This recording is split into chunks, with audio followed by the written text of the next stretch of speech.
I had an intention to set out for a 15-mile hike today, going from Pass Mountain Hut to Rock Springs Hut. And you'll see things don't always go as planned. So join me for a virtual rainy day hike. My morning view. Hiking out 6:22 in the morning in the rain. Lovely. It's finally light enough.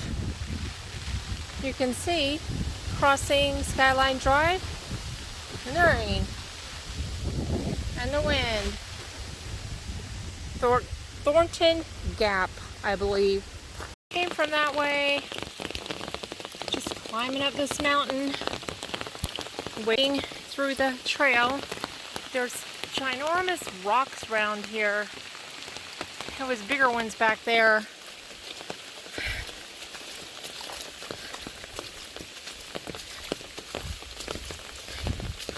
Every time I decide not to eat breakfast, I immediately regret it.